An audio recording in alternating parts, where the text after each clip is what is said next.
the things Satan wants to destroy from a believer's house. Sabi ng John 10 verse 10, the thief cometh not but for to steal and to kill and to destroy.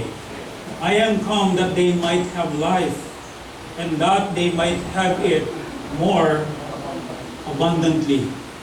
Ang role ni Satan, yung buo, wawasakin. Yung maayos, guguluhin. Ang nagkakaisa, pagwawatak, watakin. That's the role of Satan.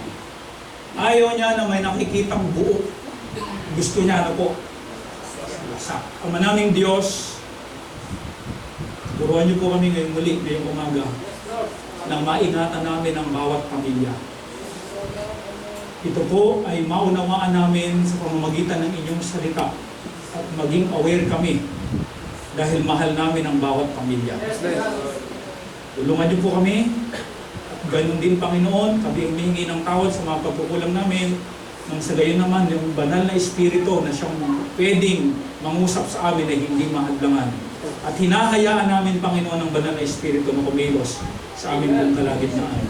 Maging mouthpiece lang Panginoon ng inyong lingkod, pero kayo Panginoon ang magsalita sa aming kalagitnaan.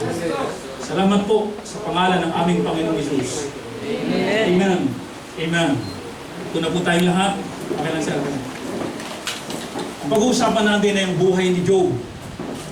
Ito po ang background sa Job chapter 1 kung sino si Job. Ano ang kanyang pagkatao, ano ang tingin ng Diyos sa kanya.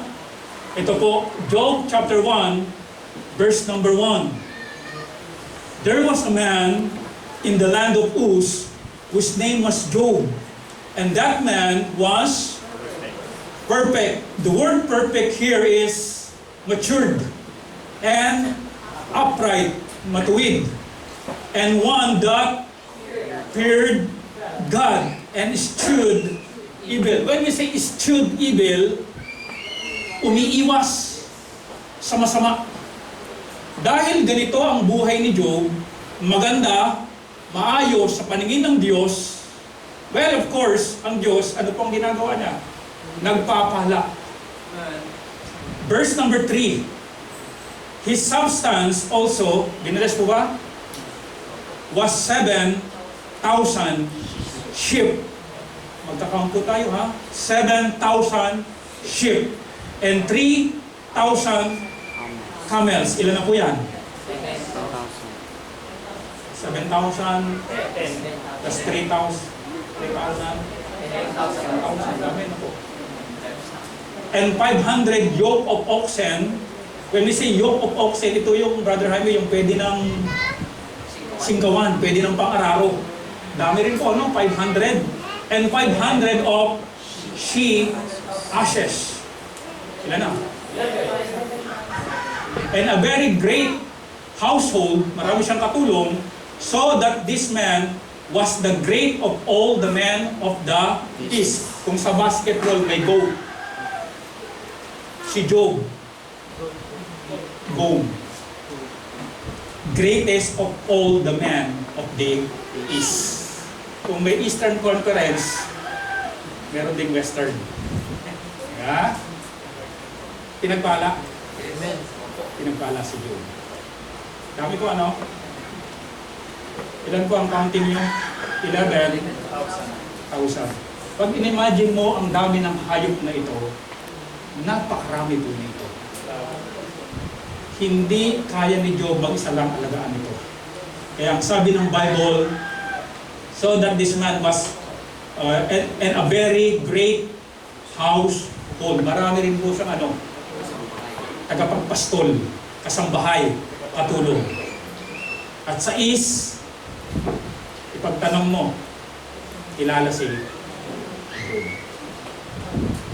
Baga, halimbawa, dito sa Pag-Liponso, pag sinabi mong Lipana, kilala nila, dito ba? Sa San Miguel, sinong kilala San Miguel? Magat. Batuhin kayo bang Johnson, di ba? San Rafael. Paulo, sino ang sikat? Si Goto. Sila yung mga sikat. Kaya kapag pumunta kayo sa east ng panahon na yun, sa US, si Job ang pinag. Eh si Job ay mayaman. Bakit mayaman? Alam niyo ba, si Satan, nakatingin sa mga blessing natin. Pag ayaw ni Satan, na ang Kristiyanong pinagpapala. Ayaw niya. Una, na nais sirain ni Satan sa pamilya natin. Material blessing. Yun ang una na gustong mawala sa atin. Hindi siya natutuwa na ang Kristiyano pinagpapala ng Diyos. Are you with me? Kaya kung tayo ay simple lang ang buhay, hindi ka matarget. Pero kapag ka ikaw ay medyo pinagpapala na, ayaw isipin mo. Una, na gusto niyang masakin sa pamilya. Families, earthly.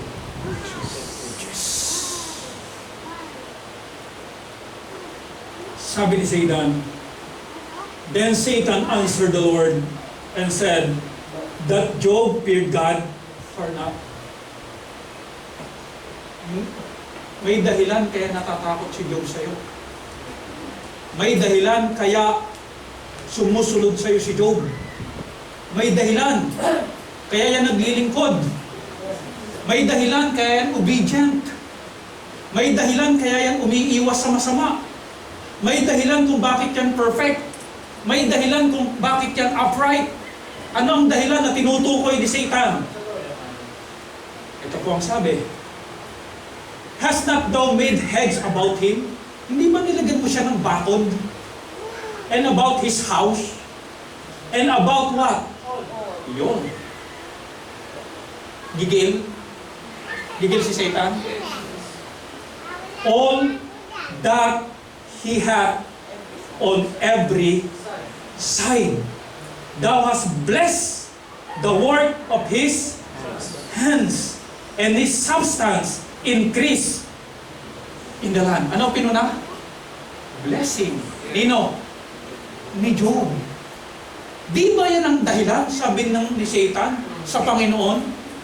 Di ba yan ang dahilan kaya sumusunod yan? Di ba yan ang dahilan kaya naglilingkod sa iyan? Di ba yan ang dahilan kaya natatakot sa'yo? Nag-church, naglilingkod? Hindi ba yan ang dahilan? Hindi yan maglilingkod sa'yo nang walang dahilan.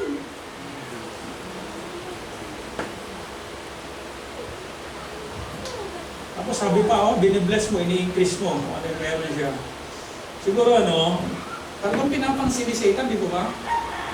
Siguro kitang-kita ni Satan, pag nag-alaga ng tupa si Job, bilis dumami. Pag nag-alaga ng mga oxen, ang bilis dumami. Tapos magaling pang magpatakbo si Job ng mga tauhan. Kasi kung si Job hindi magaling magpatakbo ng mga tauhan, lalayasan si Job ng mga tauhan niya. Yan ba si Job? Nako, kuripot magpasahod dyan. Kaya ako umalis dyan nakalagay doon great householding. Meaning to say, dumadami rin yung alipin ni Job. Because the Lord bless Job. Amen?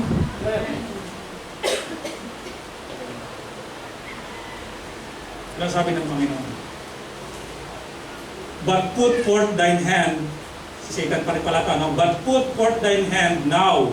Inutusan pa Diyos, and touch, how many? Ilan yung all na yun? 11,000 at saka yung great household. I-touch mo lahat yan that he hath, and he will curse thee to thy face. Alam nyo ba, listen carefully church, alam nyo ba ang blessing, testing din yan. Pag nawala yan, ano na tayo? Blessing pa ba rin ba? Ito-curse na natin ang Diyos. Kasi gano'n ang pananaw ng Satan Iniisip niya, ang magiging isip din ni Job, gano'n. Tanggalan mo ng blessing niya, sigurado susumpahan niya. Marami na pong Kristiyano nadali dito. Nung mawala na ang blessing, nang himagod na rin ang buhay. Are you with me? Are you with me? Kung minsan, nagkakatotoo yung bula ni Satan sa mga Kristiyanong ganito. Tanggalan mo ng blessing niya, susumpahan niya. Mawawala sigla niya. Mawawala paglilingkod niya. Tanggalin mo blessing. Tanggalan mo ng trabaho. Tanggalan mo ng income. Tanggalan mo ng mga privileges. I-bankrupt mo. Sigurado isusumpa ka niyan. Isipan niya yan? Kanina niya iniisip? Thank you. Church, ito warning sa atin ko. Pag nawala ang mga privileges, blessing, biguin natin si Satan sa iniisip niya. Amen. Hindi tayo ganyan. Hindi lang tayo after kaya tayo naglilingkod because of blessing. Amen. Are you with me? Amen. Target ni Satan talaga blessing natin. Target. Ibang kabibili mo pala, ibaba na ang Huawei. Target kasi yan eh.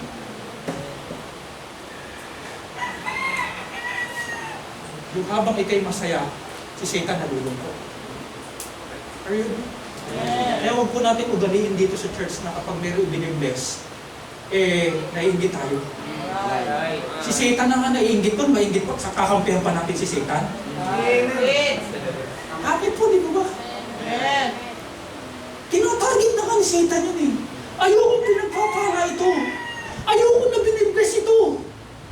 Target yan sa mga pamilya natin. Let's protect our family, man. Amen. Kung may nagre-rejoice, mag-rejoice din tayo. Dahil ganun ang Diyos. Kasi nalugod ang Diyos dito. Sumunod sa akin ito. Nag-bless ako dito. Pagpapalain ko ito. Kaninong damdamin kaya nagpala at natuwa? Ang Diyos, amen? Dapat ganun din ang ating damdamin. Si Lester, pinagpala. Masaya ako dahil masaya ang Diyos na ginawa ng Diyos sa kanya yun, amen? Amen. Hindi yung pag naghirap, buti nga. Ganun ang attitude ni Satan. O, timo?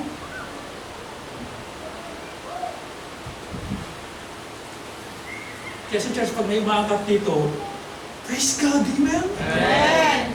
Yan ang attitude ng Panginoon. Ang attitude ni Satan, tatargeting ka pag binibless ka.